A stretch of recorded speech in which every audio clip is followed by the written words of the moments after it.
Bismillahirrahmanirrahim. Elhamdülillahi Rabbil alemin. Ve sallallahu ta'ala ala Rasulina Muhammed ve ala alihi ve ashabihi ecmain. Allahümme allimna ma yenfa'una ve enfa'na bima allamtana ve zidna ilmen ve amelen ve ihlasa fid-din ya erhamer rahimin. Bugünkü ötülü turgan sabak el-bey'u el-fasid jönünde bolmakçı. Al degeni şeriatqa ılayıqtуу kelbеген сауданын түрі. Biz sabakты başlaganga чейин кээ-бир маселелерге алдын ала кыскача токтолуп ала турган болсок, сабакты окуганда дагы көбүрөөк түшүнүктүү болуусу үчүн. Сауда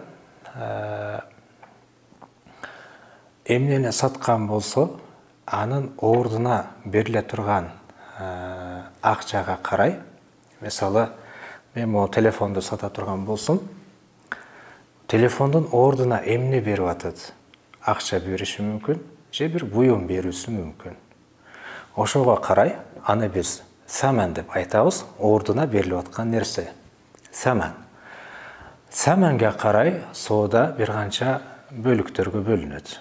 Мисалы, бей'у ал-мурабаха, бей'у ат-таулия, бей'у ал-вади'a, бей'у ал-мусавама деген сыяктуу бир канча бөлүктөргө бөлүнөт. Бул эмнени саткан болсо, анын ордуна бериле турган нерсеге карай сауданын бөлүнүшү.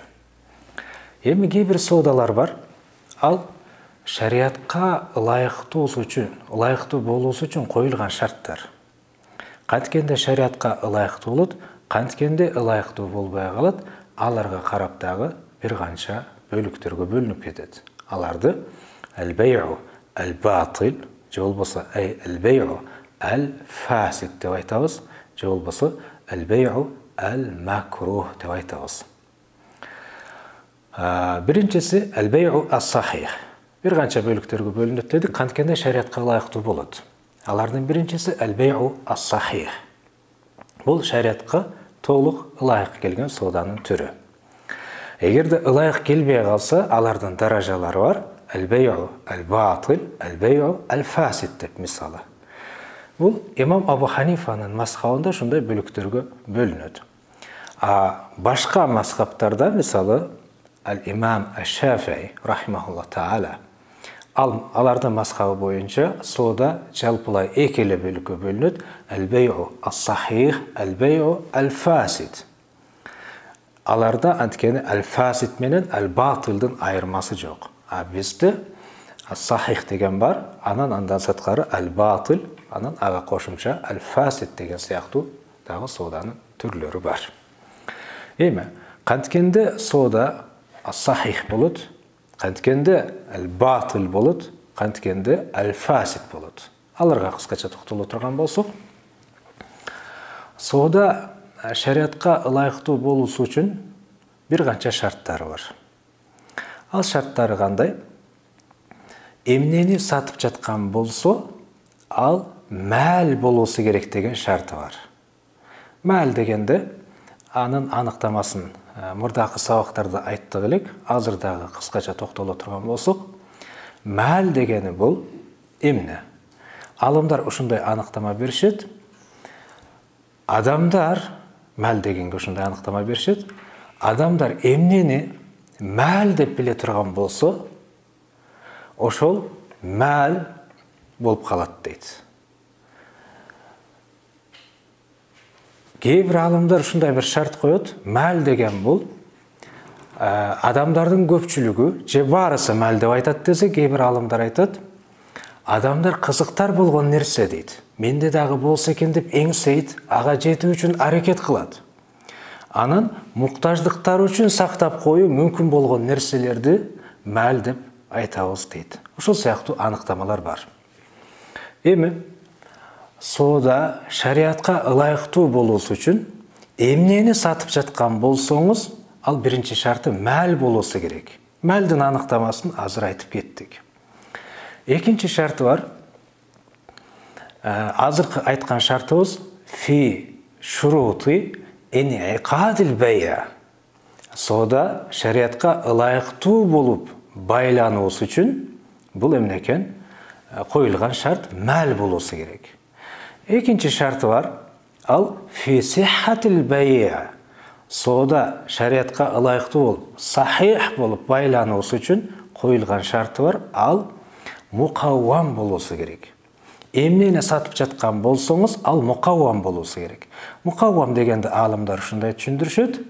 Ал ушундай бир нерсе, аны шариат уруксат бере турган болсо пайдаланганга, биз аны мукаввам деп айтабыз. Мисалы, телефон мәл деген шарт табылат бундан. Эмнеге? Анткени адамдардын баарысы же көпчүлүгү буну мәл деп билет. Буну баалуу бирдемке деп билет. Буга бир баа берет, бунун бир акчасы бар. Буну көрүнгөн жерге таштап койбойт же бекер карматып койбойт. Демек бул телефондо толук малдын шарты табылат. Экинчиси, пайдаланганга шариат уруксат берет. Ушул эки шарт табылды. Демек, ушундай нерсени сата турган болсок, соода сахих болот, соода байланат. Соода байлануу шарты табылды. Биринчиси бул мәл, экинчи сахих болуу шарты дагы табылды. Анткени буну пайдаланганга шариат уруксат берет. Эми эгерде кайсыл бир соодада азыркы коюлган шарт табылбай калса, анда аны биз бай' ал-батыл деп айтабыз. Мисалы, бир киши бир нерсени сатып атат. Сатып аткан жанагы товарда соода байлануусу үчүн коюлган шарт дагы табылбады, соода сахих болуусу үчүн коюлган шарт дагы табылбады. Мисалы, мәл эмес экен. Аны шариат пайдаланганга да уруксат бербептир. Ал сооданы биз батыл деп айтабыз. Мисалы, бир киши чочко сатты дейлик. Бир мусулман экинчи бир мусулманга чочко сатыптыр. Ортодогу келишимди биз батыл деп айтабыз. Эмнеге? Анткени шариат койгон шарт табылбады экөө тең. Биринчиси, чочкону шариат мал деп билбейт.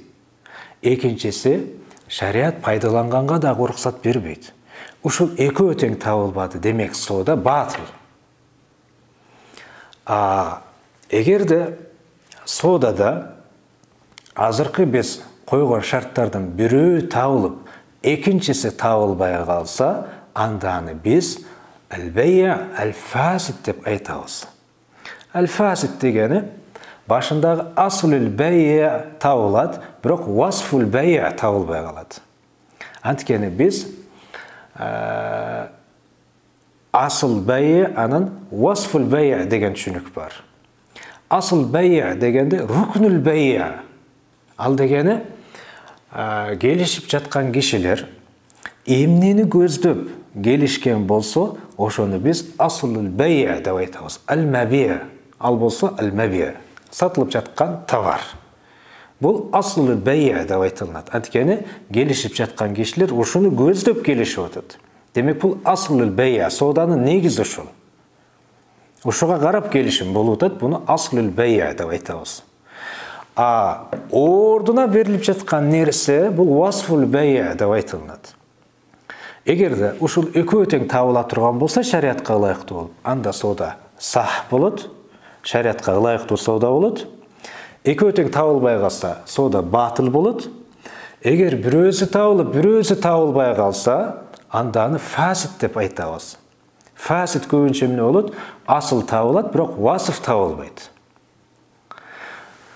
Же болбосо шариат талап кылбаган кээ бир шарттарды кошуп коюу менен дагы соода фасидтердин катарына кошулуп калуусу мүмкүн. Мисалы, мен могу телефонду сатып жаткан учурда, эгерде акчага сата турган болсом, же шариат мал деп билген бир нерсеге сата турган болсом, келишим сах болот, келишим туура болгон болот. Анткени эки шарт тең табылып атат, аслул бай' дагы табылып атат. Бул мәл, бул мунтафа, мукаввам. Ордуна берилип жаткан нерсе дагы мәл болуп атат, демек бул шариатка ылайыктуу соода болот.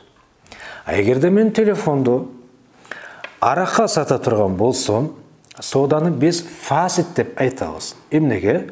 Анткени эмне үчүн батыл деп айткан жокпуз?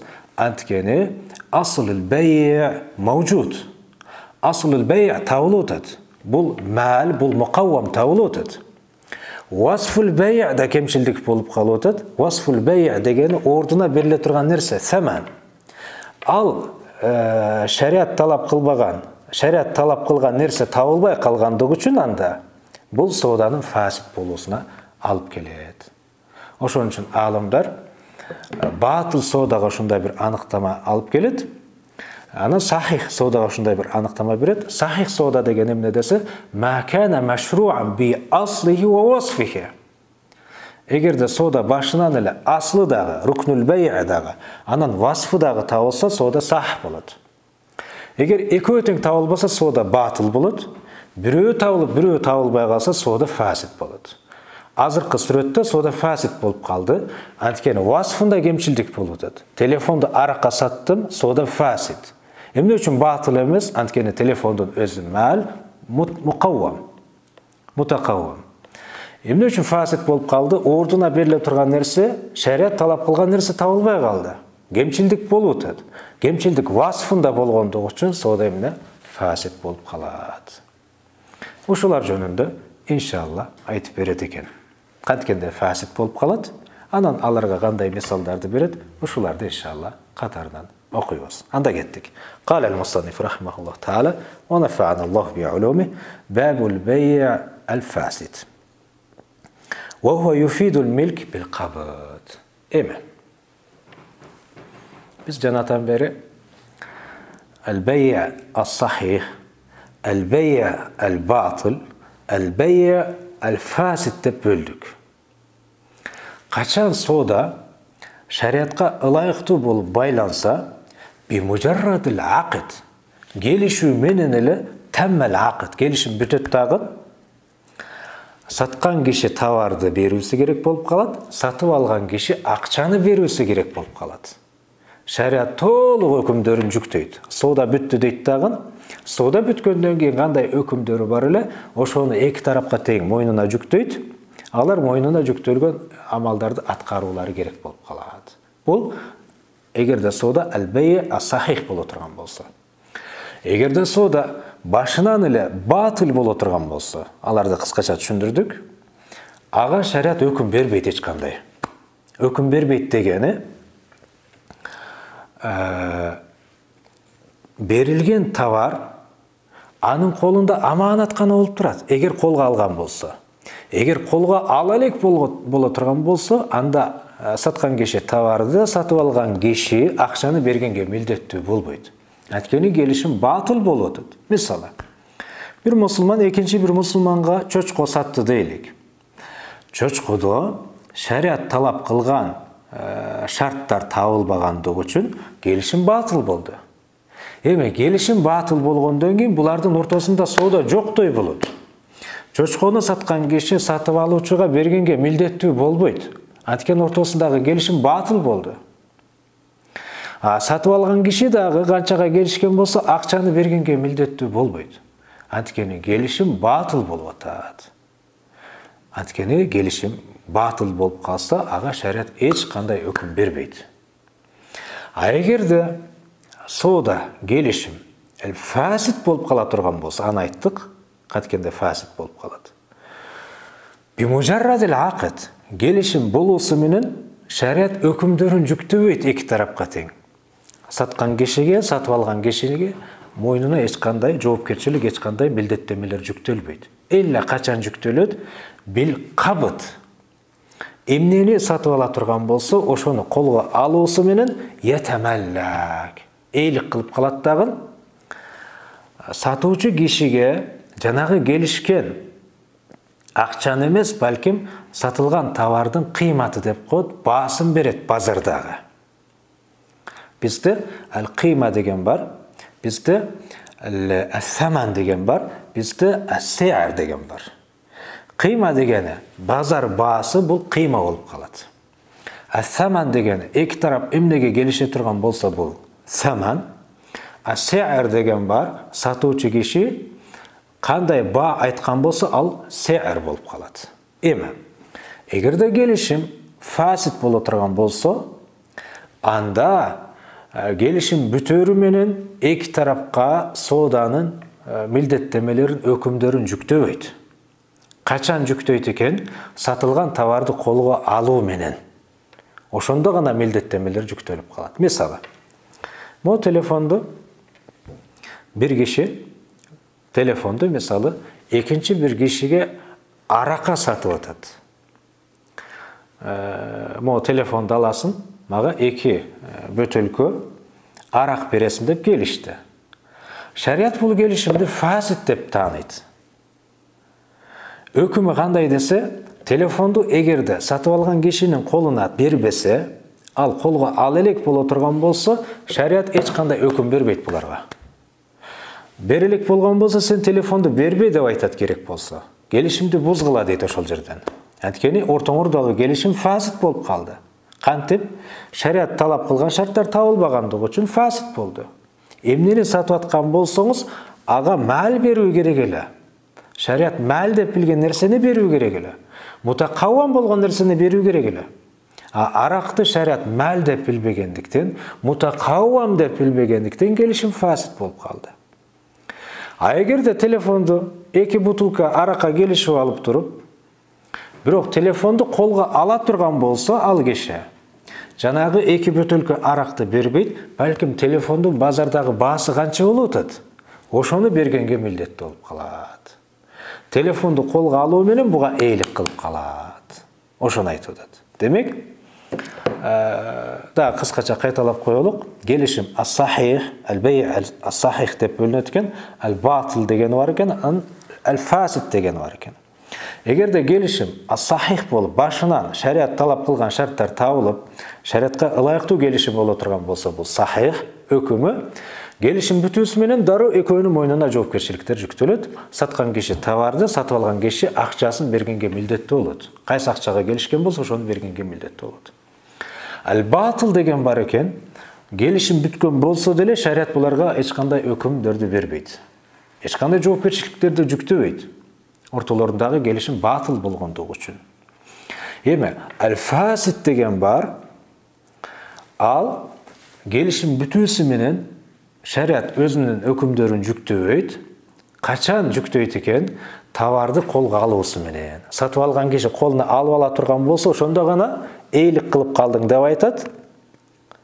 Бирок келишкен бааны эмес, балким базардагы баасы канча болуп атат, ошону бергенге милдеттүү болуп калат. Ошону могул жерде айтып атат. Ва хуа юфидул милк бил кабд. Келишим фасид болуп калган болсо, колго алуу менен шарият аларга эмне дейт? Эйлик кылып калдың деп айтат. Ошондо гана эйлик кылат. Эгер колго ала элек боло турган болсо, эйлик кылбайт. Шарият аларга эч кандай өкүмдөрүн жүктөбөйт. Ва ликулли вахидин минал мутаакидин фасхуху. Эки тараптан сатуучу киши дагы, алуучу киши дагы экөөнү тең ушундай бир укук берет, келишимди бузганга. Керек болсо келишимди бузуулары керек болуп калат. Анткени шариятка ылайыктуу болбой калды. Качан келишим фасид болуп калса, бул терминдерди жаттоо керек, буну которуунун кереги жок. Анткени бул терминдерди которо турган болсок, туура эмес маани чыгып калат. Ошон үчүн бул терминдерди атайын ушул боюнча айтуу керек болуп калат. Фасидти түшүндүрдүк, ошон үчүн кайра фасид деп айтып атабыз. Качан келишим фасид болуп калса, анда эки тараптын тең келишимди бузганга акысы бар. Керек болсо келишимди бузуулары керек. Шариятка ылайыктуу болуп байланбагандыгы үчүн. Ошону айтып жатат. Келишимди бузат, ошол жерден токтотот, же кайрадан башка эмне шариятка ылайыктуу болуп келишимге турушат. Ва иштарату кыямул мабий' халатал фасх. Эгер келишимди бузабыз деп кала турган болсо, анда сатылган товар тигилердин колунда туруп турган болуусу керек болот. Эгер бул жок болуп кеткен сүрөттө, же башка бирөөгө сатып ийген сүрөттө келишимди буза албайт. Жанагы өкүмдөр берилүүсү керек болуп калат. Фаин ба'аху ау а'тaqahu ау вахабаху ба'да al-qabd жаза. Эгер келишим фасид болуп, товарды колго алган киши ба'аху башка бирөөгө сатып ийиптир. Мисалы, могу телефонду 2 бөтөлкө аракка келишип койду дейлик. Келишим фасид болду. Бирок телефонду колго алгандан кийин башка бирөөгө сатып ийип атат телефонду. Ау атақаху ем, бұл біздің заманға тиешесі жоқ. Илгері құлды сатқан екен, фасид келісімменен. Қолға алғандан кейін аны башқа біреуге азат қылып еді құлды. Ау вахабаху, телефонды қолға алғандан кейін башқа біреуге белек қылып еді. Бадал қабыт қолға алғандан кейін жаза шариатқа лайықты болу өреді. Әнткені қолға алу менен аға ейлік қылып қалады деп айтты ғылайық. Келішім фасид болған болса ділі. Жарай береді дегені, белек қылған болса, теге қолға алуысы менен жарай береді. Сатқан болса, алдағы жарай береді. Башқа біреуге сатып еген болса. Бірақ пайдасыны ақырын садақа қылып керек болып қалады дейді. Әнткені ал милк хабис болады. Милк тайып емес, милк хабис. Тура емес келішімменен ейлік қылғандық үшін милк хабис. Пайда түшкен болса, шоны садақа қылып еді дейді. Ва алейхи қиматуху яума қабдухи. Жаңағы мәселені айтып отады. Келішім фасид болып қалған сүретті келішкен бағаны береуі десе жоқ дейді. Қиматын береді. Қиматы дегені базардағы басы қанша болып отады, ошоны бергенге милдетті болып қалады. Қайсыл учурдағы баға десе яума қабдухи. Бұл Абу Ханифаның ойы. Телефонды қолға алған учурда бұның басы қаншелі, ошоны беру керек болып қалады. Мысалы, телефонды қолға алған учурда қанша екен? 10 000 сом екен. Еме, біраздан кейін беруісі мүмкін еле да ақшасын. Бере тұрған учур келгенде, мысалы 15 000 болып қалса, 15 000 демес, бәлкім қолға алған учурдағы бағаны береді дейді. Бұл Абу Ханифаның ойы. Инкана мин заватил қиям. Егерде сатылған товар мин заватил қиям бола тұрған болса. Бізде қими ана мисли деген бар. Қими дегені анын оқшошы жоқ. Bir нәрсе екінші бір башқа нәрсеге оқшошпайды. Бұларды қими деп айтамыз. Мысалы, біреуден қой алды дейлік. Тур емес келішімменен, азырқы айтқандай фасид келішімменен біреуден қой алды. Эми қойдың оқшошы жоқ. Мейлі бір қойдан туылған болса дағы, анын оқшошы болбайды. Айырмаланып тұрады. Бұл қой екінші бір қойдан айырмаланып тұрады. Ал учурда қойдың басын төлеп қойды. Базардағы басы қаншелі? Ошоны төлеп қойды дейді. Ау мислуху инкана мислиян. Егерде жанағы фасид келішімменен алынған товардың оқшошы бола тұрған болса, анын оқшошын беріп қойғанға милдетті болады. Мысалы, телефондың оқшошын табалауы, егер жаңы болған болса табалады, ошол телефонду беріп қойды, ошол менен құтыла береді дейді. Келішім фасид болған сүретті. Вал батилу ла юфидул милк ва якуну аманатан фи ядихи. Егер келішім батыл бола тұрған болса, башынан эле. Батыл дегені біз айттық, ма кана машруан би аслихи ва васфихи. Шариат талап қылған жанағы рүкін дағы табылбай қалды, анын васфы дағы табылбай қалды. Мысалы, жаңағы мисалда айта тұрған болсақ, біреу екінші бір адамға чочко сатты дейлік.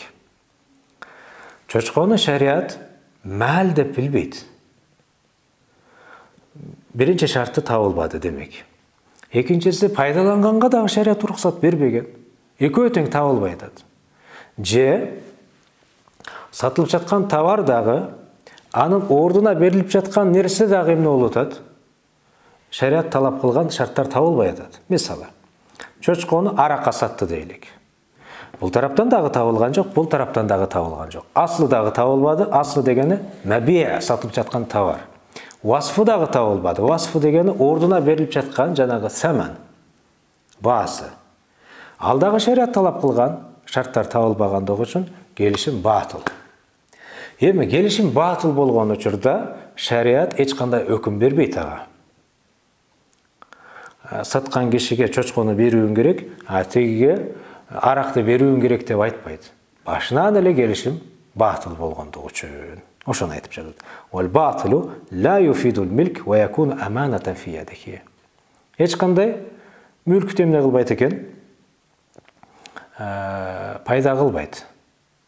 тегенің қолында аманат қана болып тұрады дейді. Мысалы, екінші бір кишиге чочко сатты дейлик. Эми чочкону телефонго сатып атат дейлик, телефонду эгерде саткан киши колго алып ала турган болсо, телефон саткан кишинин колунда аманат гана болуп турат. Чочко эгерде бунун колуна тийип калса, анда дагы аманат гана болуп турат. Кыскасы, эч кандай өкүм бербейт буга. Колго алып ала турган болсо, аманат гана болуп турат. Колго ала элек болгон болсо дагы эмне дейт? Эч кандай өкүм бербейт. Колго алсын, албасын эч кандай өкүм берилбейт. Сатылганды колго алуусу менен аманат болуп турат. Ага эйлик кылбайт дегени. Анын эч кандай шалакылыгысыз эле жоголуп кеткен сүрөттө төлөп бербейт дегени. Анткени анын колунда аманат гана болуп турат болчу. Мисалы, дагы бирөөнү айтып көрөлүкчү. Арак. Шарият аны мал деп билбейт. Пайдаланганга дагы шарият уруксат бербейт аны. Демек, экөө тең табылбай калды, келишим батыл. Акчасын берип кое турган болсо, сатып алган кишинин колуна. Кимден сатып алды? Анын колуна берип кое турган болсо, акча аманат гана болуп турат. وبيع الميتة والدم والخنزير والخمر والخنزير والحر وأم الولد والمدبر والجمع بين حر وعبد وميتة وزكية باطل. Эми качан келишим батыл болуп калат? Аларга мисал айтып баштады. Өлгөн малды сатуу, өлүмтүктү, булар батыл. Бир кишинин уyu же кою өлүп калды эле. Аны башка бирөөгө сатып ийди. Бул батыл. Эч кандай өкүм берилбейт ага. Эмне үчүн батыл? Анткени ал жерде мал деген шарт табылган жок.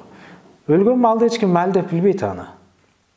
Ага эч ким баа бербейт, баасы жок анын. Ваддам кан сатуу, бул дагы батыл.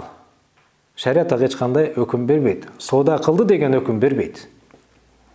Вал хамр, аракты сатуу дагы бул батыл. Анткени ал мал эмес. Шарият талап кылган шарт табылган жок анда. Вал хинзир, чочкону сатуу, бул дагы батыл. Вал хур, эркин кишини сатып ийүү дагы бул батыл. Анткени ал мал эмес ал. Аны сатканга болбойт. Анын урматы бар. Аны эч ким мал деп билбейт.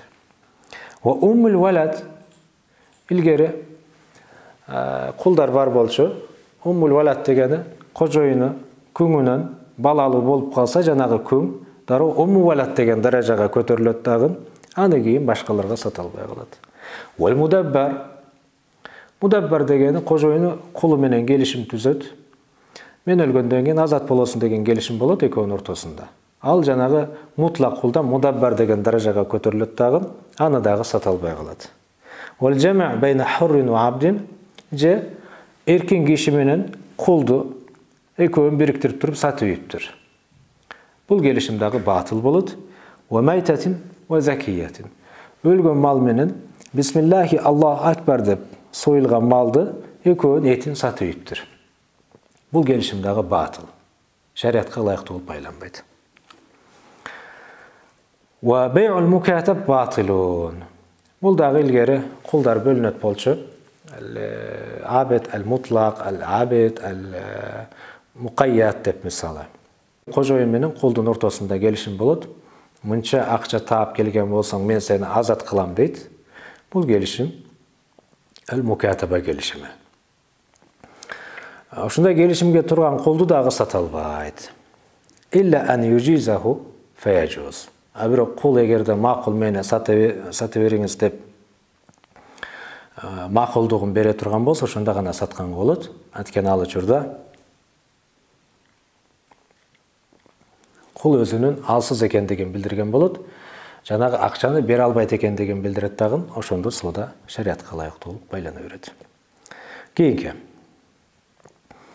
Ва бай'у самак ва тайр قبل صيدهما والآبق والحمل والنتاج واللبن في الضرع والصوف على الظهر واللحم في الشاء وجذع وجزع في سقف وثوب من ثوبين فاسد. Эми фасид келишимге дагы мисалдарды айтып баштады. Biz айттык, фасид келишим качан болот дегенде, аслы табылат, васфы табылбай калат. Аслы табылат дегени сатылып жаткан товар мәл болгон болот. Шарият мәл деп билет, бирок мукаввам болбой калса, келишим фасид болуп калат. Мукаввам дегени шарият аны пайдаланганга уруксат бербеген кээ бир мәлдер болуп калса, келишим фасид болот. Эми ага кошумча кээ бир учурларда булардан башка дагы келишим эмне фасид болуп калуусу мүмкүн. Кантип, эгерде эмнени саткан болсо, ага бир зыян жеткирип, анан сатып алуучу кишинин колуна бере турган болсо, ал дагы келишимдин фасид болуусуна алып келет. Кээде али колго ала элек туруп сатып ийген болсо дагы келишимдин фасид болуусуна алып келет. Анткени эмнени саткан болсо, анда аны колго бере алуу керек деген шарты бар да. Же болбосо кээде жахала болгон болот. Ал дегени белгисиз. Ал дагы келишимдин эмне фасид болуусуна алып келип коюусу мүмкүн. Ушундай дагы эмне шарттар менен келишим фасид болуп калат. Мисалы, وبيع السمك والطير قبل صيدهما. Балыкты же кушту, канаттууларды мисалы, кекелек деп айтабызбы? Аны колго албай туруп эле сатып ийүү, вал абиq, качып кеткен кулду сатып ийүү. Анткени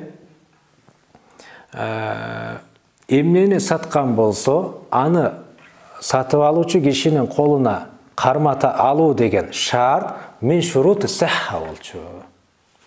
Эгерде мин шурути сихха табылбай калса, келишим фасид болот.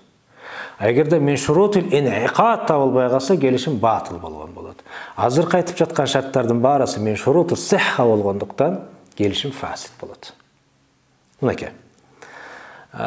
Суудагы балыкты сатуу, асманда, абада учуп жүргөн кушту сатуу, аны колго албай туруп эле качып кеткен кулун сатуу.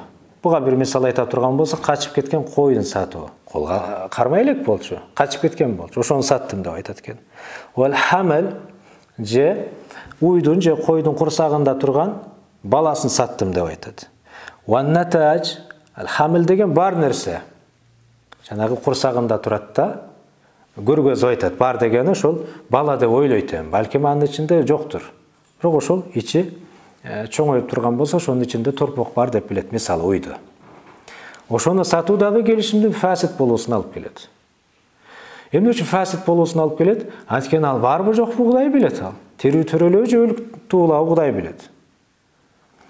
Ван натаж, ал дегени мол уй тууган болсо торпогун саттым дейт. Бул элек торпокту сатат, келишет. Бул дагы фасид болуусуна алып келет. Анткени эмнени саткан болсо, ал мавжуд болуп туруу, аны колуна кармата алуу мин шурути сихха болчу. Булар табылбаганда келишим фасид болуусуна алып келет экен. Валлабан фи дара, желинде турган сүттү саттым дейт экен. Уйдун желини же койдун желини, мол сүттү саттым деп айтат экен. Бул дагы фасид болуусуна алып келет келишимде. Васуф, анткени желинде сүт барбы жокпу Кудай билет. Ал жөн эле шишип турган болуусу мүмкүн. Васуф аля захар, койдун үстүндө турган жүндө саттым деп айтат. Кыркыла элек, алын элек. Бул дагы фасид болуусуна алып келет. Эмнеге? Анткени койдун жүнү кайсы жерден кыркат, ал белгисиз ал чырчата калып барат. Валлахам фиша, жемне дейт, кой турат тирүү, ошонун этин саттым деп айтат. Койдун өзүн эмес, этин. О бир бутун деп мисалы келишти. Бул дагы фасид. Эмне үчүн фасид? Анткени биз айттык, кээде фасид болуу ар кандай шарттар менен болуусу мүмкүн. Эмнени саткан болсо, ошого зыян жеткирип, анан алып ала турган болсо, бул фасид болуп калат. Фасид болуусуна алып келет. Важизин фи сакфин, ол потолокто турган, коюлуп турган торсумду жыгачтарда саттым деп айтат экен. Же болбосо могул эшикте саттым деп айтат. Эмне үчүн бул фасид? Анткени буга зыян жеткирип турганын берип атат да. Же ол кийимдин алды жагын саттым дейт экен. Бул дагы фасид. Же телефондун мисалы экранын саттым деп айтат. Эгерде буну алып туруп анан муну саттым десе жарай берет болчу. Ва сауби мин саубейни фасидун.